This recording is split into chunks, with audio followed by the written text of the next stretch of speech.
Okey, Assalamualaikum warahmatullahi wabarakatuh. Jadi untuk video pada kali ini saya nak ajar anda cara-cara untuk anda mengira average, iaitu purata penggunaan minyak kereta anda lah. Contohnya anda nak pergi daripada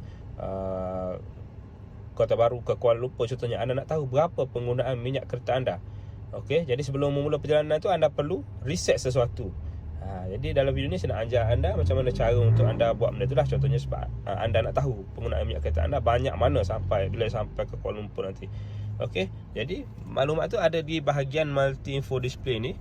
Dan anda perlu bermain dengan button inilah, sama ada atas, bawah dan juga enter. Okey, jadi anda klik turun button bawah ni sampailah anda jumpa yang bawah tu, average.